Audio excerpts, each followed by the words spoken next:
مش كل واحد عنده واحد صديقه او كيعرفوا لاعب يدافع عليه، عيب. اعطيني الاسماء ديال اللاعبين اللي لعبوا. سالم العاجلين. نعم كثير لاعبين. انت عندك الاحصائيات كم لعب يعني في اخر 10 مقابلات مع الفيصلي؟ كم مباراه كان رسمي؟ ما كان اللاعب الاساسي. اخر مباراه اللي ما كانش فيها اساس. لحظه دابا خلينا شوف.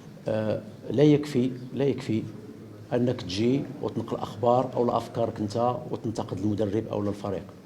لازم تكون عندك المعلومات الصح.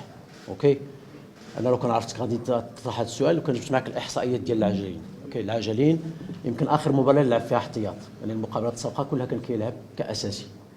اوكي، طبعا في ظل يعني غياب مجموعه اللاعبين في الدفاع.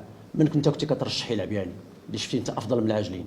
مؤنث خير الله مثلا من مؤنث خير الله مثلا، ليش ما تم اختياره مع انه كان اللاعب الاساسي كان موجود وكان ادى بطريقه جيده مثلا في البطوله المحليه. هذا اختيار ديال التقنيين. مهند لاعب اللي هو محترم، لكن حنا كنشوفوا على اساس انه العاجلين افضل كقيادي، كلاعب اللي هو جيد. والامور الثانيه اوكي. مهند خير الله كان موجود يعني في مباراه ايران، دخل في مباراه ايران. كيف كان مستواه في مباراه ايران؟ جاوبني. لا جاوبني انت. اللي انت اخترتي هذا بدل، قلتي بدل العاجلين لازم يكون مهند. ما اختلف كثير، ولكن كيف كان كيف تسجل لنا الهدف الثالث؟ كيف تسجل لنا الهدف الثالث مع ايران؟ تم الحديث عنها وفي النهايه احنا قاعدين نشوف المحصله. شوف الله يخليك، اسمعني. شوف الله يخليك. شوف باش ما يبقاش واحد النقاش اللي هو شخصي.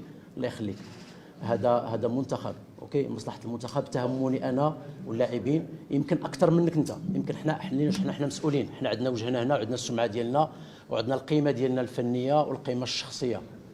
اوكي، لا غير لحظه. شوف، باش تجيب اسماء تقول في اسماء اللي لعبات ما تستحقش وفي اسماء اللي برا كتستحق، لا تدافع على لاعب. اوكي، مش كل واحد عنده لاعب يجي يدافع عليه. هذا راه منتخب. اوكي، هذا شعار المنتخب. الناس اللي هما جاهزين هما اللي تيدخلوا.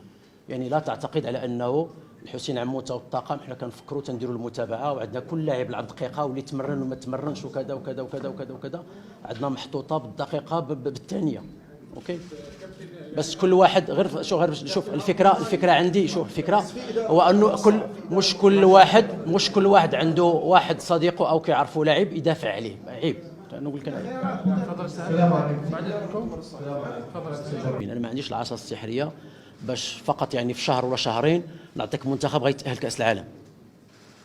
اوكي، ما نساوش على اساس انه كاين اكراهات كثيره في سميتو في التشكيل وفي اللاعبين. عندك واحد مجموعه اللاعبين ما تيمارسوش، ما تيلعبوش.